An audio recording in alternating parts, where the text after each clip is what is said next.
Ciao a tutti, bentornati sul mio canale. Oggi finalmente metteremo mano a questo bellissimo melo. Questo melo è in assoluto uno dei miei bonsai preferiti della mia collezione perché, allora, intanto, vabbè, è bellissimo. Oltre a questo, guardate il nebari che ha. Ha un nebari veramente grosso e massiccio. Cioè, comparato con la mia mano, è comunque un grossissimo nebari, mi piace un sacco.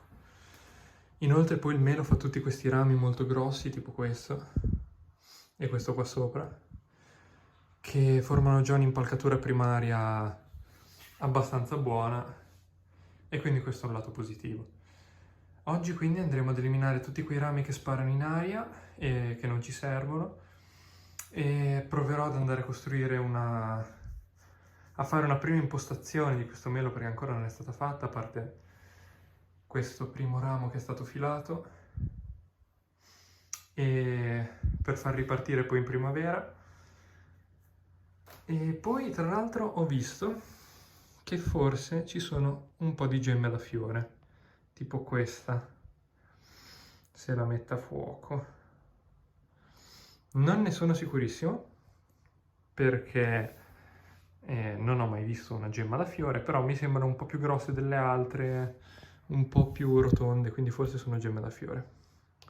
Comunque lo scopriremo solo andando avanti. Quindi iscrivetevi al canale per rimanere aggiornati su questo melo, mettete un mi piace e possiamo iniziare con la potatura di questo melo.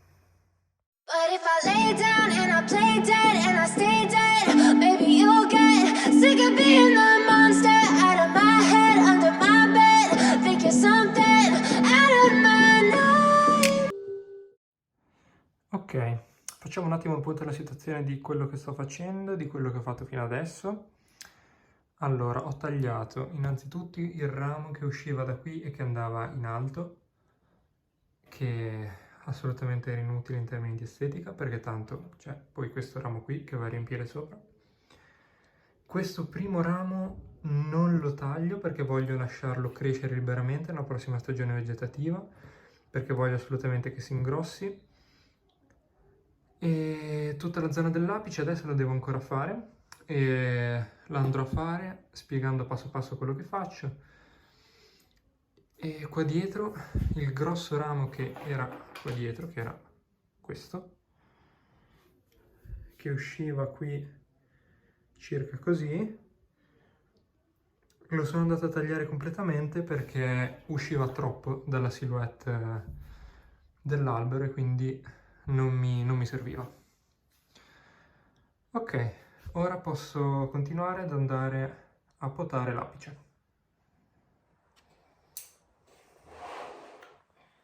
Questo lungo ramo qua dietro, ero indeciso se lasciarlo crescere per farlo ingrossare oppure andarlo ad accorciare un po', visto che è già molto lungo, ma penso che comunque lo andrò ad accorciare perché è davvero troppo lungo e poi tanto avrà modo di crescere anche durante la prossima stagione vegetativa sicuramente.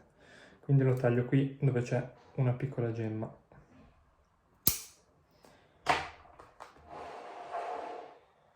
Per quanto riguarda la situazione dell'apice, questo ramo qui l'ho già tagliato, l'ho già accorciato, ma penso che qua lo andrò ad accorciare ancora perché ci sono gemme qua dietro. Quindi questo lo accorcio. Qua sopra ci sono 3 gemme che escono, 1, 2 e 3, e ne voglio lasciare solo 2, quindi andrò a tagliare questa al centro.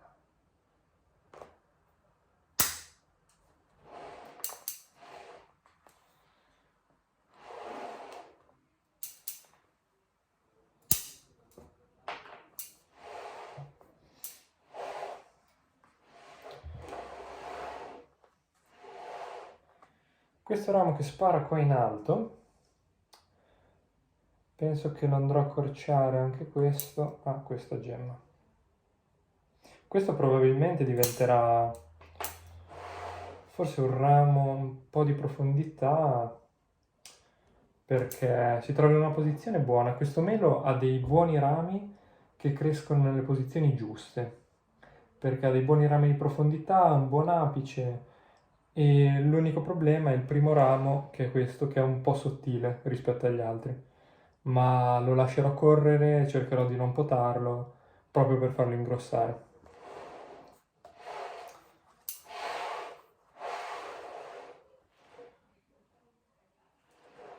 Resta questo grosso ramo che però ha già un po' di ramificazione, quindi potrei osare e andare a tagliarlo molto stretto qui.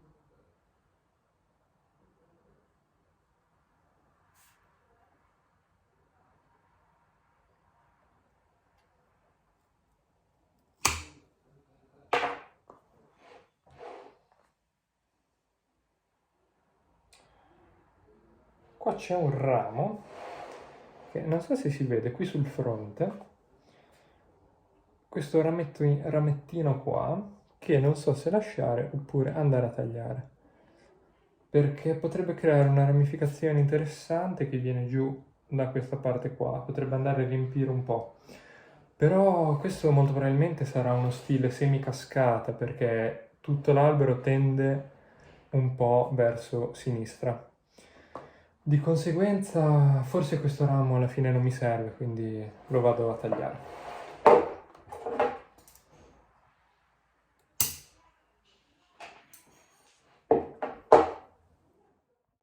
Qui sto effettuando solo una potatura di quelle piccole gemme e rametti che non mi serviranno, quindi una potatura di rifinitura. Ok, con la potatura per oggi abbiamo finito e come potete vedere sono andato abbastanza stretto perché volevo assolutamente riportarlo all'interno della silhouette che mi ero prestabilito per questo albero. E questo ramo qua dietro probabilmente lo andrò a piegare con un tirante per portarlo un po' più giù, perché voglio che si veda da dietro e che non sia coperto da questo ramo qua davanti. Quindi probabilmente ora andrò a fare un tirante, mentre per il resto della pianta direi che è a posto ed è pronta per la primavera per ripartire. Ok, per fare un buon tirante serve innanzitutto del filo e poi un pezzo del tubo che usate per annaffiare, per intenderci. Io lo uso per proteggere il ramo da eventuali segni del filo.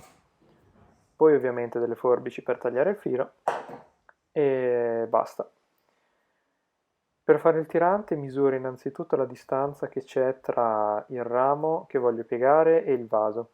Questo perché dovrò infilare il filo in un buco fatto sul vaso, che in questo caso è un vaso di plastica, quindi posso facilmente bucarlo. In alternativa si può fissare il filo a una vite fissata sopra al bonsai stesso.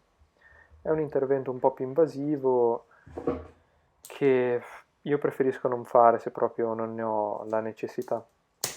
Altrimenti si possono utilizzare ad esempio dei gin, dei rami secchi, come diciamo appoggi per effettuare questi tiranti. Allora vado a posizionare il pezzo di tubo sopra al ramo che voglio proteggere. In questo caso lo accorcio ancora un po' perché è troppo grosso.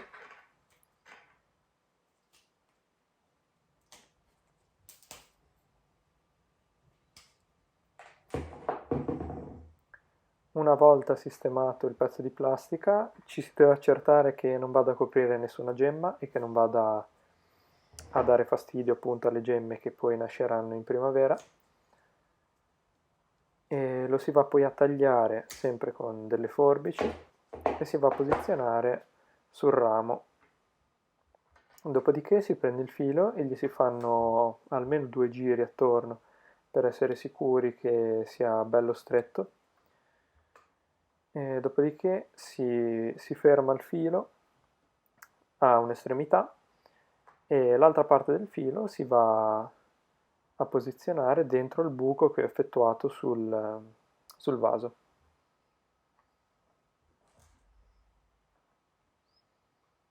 Vado a tagliare il filo in eccesso.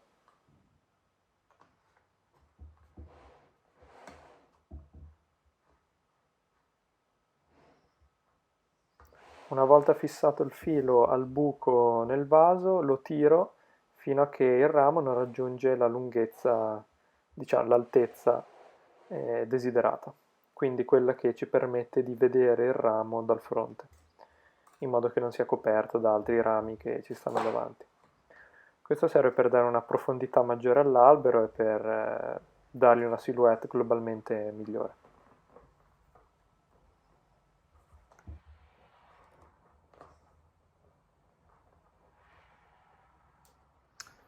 Ok, il risultato del tirante è questo, quindi come vedete qua c'è il pezzo di tubo legato col filo con 2 giri che poi viene ancorato ad un buco fatto nel vaso, e in questo caso non mi preoccupo di bucare il vaso perché tanto è un vaso di plastica di quelli da coltivazione, che tra l'altro fra qualche mese dovrò anche rinvasare.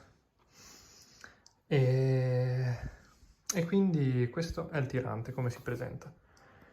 Infatti se ora guardiamo dal fronte, il ramo di profondità, cioè questo, si vede molto meglio rispetto a prima. E questo diciamo che serve per, diciamo, piegare i rami più grossi senza coprirli interamente di filo. Ok, per il video di oggi è tutto, grazie per averlo guardato.